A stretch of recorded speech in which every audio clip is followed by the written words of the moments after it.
Salve te discipuli, this is help for your Latin studies in Henle First Year Latin, exercise number 152. In this exercise, we are asked to translate all of the English sentences into Latin and then express all the italicized pronouns. So for sure, we want to, where it says it's italicized he, we don't want to just let that be absorbed in with the verb as it sometimes might be. We want to go ahead and express it using an actual third person personal pronoun from our new vocabulary. So let's take a look at number 1. In English, it says, the Senate praises Caesar because he fights for the Roman people in the territory of the Gauls. Okay, so I noticed right away that we have two different independent clauses, two sets that will contain a subject and a verb separated by a conjunction, because. And so, and we know that because is simply translated quod. So I'm just going to look at the words before because first, and then I'll look at the sentence or the independent clause after the word because second. And remember, at the end, you're often going to place your verb at the end of a sentence or at the end of an independent clause in Latin. So as we translate this, we're first going to go through and parse and sort of determine noun jobs and things like that. But when we go to translate it, we're going to stick that verb at the end of our independent clauses. Okay, so let's just take a look at the Senate praises Caesar. All right, so I know right away this is my subject and it's singular. And then this is my verb. The Senate's my subject, the Senate praises. That's my verb, which is, it's an it praises. And who or what does it praise? It praises Caesar. So this is my direct object. So that's how I'm parsing. This is, of course, there's no translation in Latin for those articles a, an, and the, so we don't really have to worry about that word. But this tells me, because this is my subject, I'm going to need this in the nominative form, singular, okay? And my verb has to agree with the subject in number and gender. Yeah, gender, number. So person and number. So if this is an it, this needs to be a third person singular, right? That's how I need to translate that. And then finally, Caesar, that's going to be the direct object. So I need this to be in the accusative case. And of course, this is also singular. There's not more than one Caesar there. Okay. And when I translate this into Latin, I'm going to order my words by subject, direct object, verb. Okay? So looking at my vocabulary word for Senate, we have senatus, and that's the singular nominative form. And then my direct object, Caesar, I want that to be in the accusative form. So this is a third declension noun, Caesar, Caesaris. So various is em, Caesarem. And then my verb again needs to agree with the subject in person and in number. And so this is a third person, it's it, and it's singular. And so I want, and in this case it's in present tense. So I'm not going to have a tense indicator. I'm not going to have a BA or a BI. My vocabulary word for praise is laudo, but I want to make sure that my ending reflects that it's third person singular. So OST, laudat. Okay? And I shouldn't have put a period there because it goes on, so I'll just throw in a comma. All right, because this is my conjunction. Just label it that way. And we know that that is quod. Quod. And we definitely want, because it's italicized in the book here, we definitely want to give the third person personal pronoun here. This is the subject of our next independent clause, he. And so when I come here, singular nominative is. Quod is. Okay, and before I get too far, I'm just going to go ahead and parse this again. So he is my subject, and it's third person singular, right? And this is my verb, fights, and this is also present tense.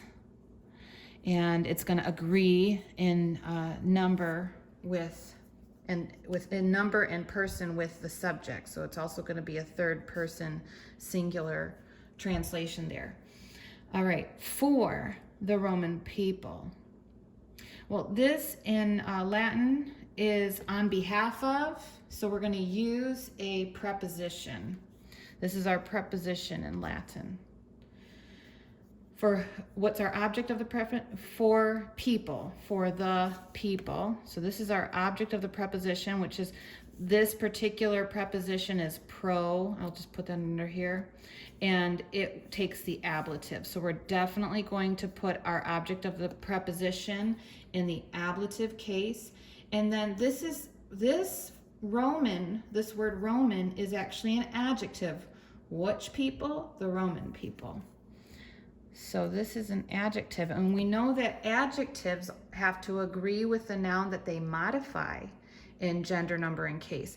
And so whatever gender, number, and case is assigned to this word people will also be assigned to our adjective Roman. We have another preposition here, in, and then our object of the preposition is territory. The preposition in Latin for in is in, and it takes the ablative. So I know that this is going to be an ablative case noun. And then I have this of the Gauls phrase, which shows possession. It's the Gauls' territory, the Gauls' territory. And so this is all together going to be one noun expressed as in the genitive form, and it's plural. Right, genitive plural, because we've got multiple Gauls there. All right, so I think we can carry on. Remember, we're always going to put our verb at the end, so I'm just going to skip over that for right now. I've got he already written, is. So I'm going to go on to our first preposition, which I already told you is pro. And our adjectives, when we place our adjectives in Latin, if it's a quantity adjective, it goes before the noun. And if it's a quality adjective, it goes after the noun. So quantity adjectives would be like high or large or great, meaning big. Anything that gives you a sense of size or number. In this case, we're going to consider Roman to be a quality adjective, and we'll place it after the noun. So our word for people, which we want in the ablative form, our vocabulary word is populus populi. That's a second declension noun. Us, e, o, o. So populo. Pro, populo. And then remember, our adjective wants to agree in gender, number, case. And so we're going to, this is a first and second declension adjective, Romanus, Romana, Romanum. We're going to pick masculine because populus, populi is masculine of the second declension. So Romanus, us, e, o, o will have the exact same ending, just happens to be. So Romano, populo, Romano. And then we have our next, I'll come to the next line here. We have our next preposition, in. In takes the ablative. This is a new vocabulary word, so if you forget what it is, you just flip back a page here, and it shows us right there at the top. Fines, finium means territory, and it's masculine. Okay, so in the territory, fines, finium, we want it in the ablative. It's a third declension. Ace, ibis, ace, ibis. So finibus. Yes, finibus. In finibus, in the territory of the Gauls. So I'm going to take my noun Gauls and make sure I give it the genitive plural form, as I made a note here. So Gallus, Galli, Us, e, o, o, those are the singular forms. E, orum, is, os, e. So e, orum, there's your genitive plural. Gallorum.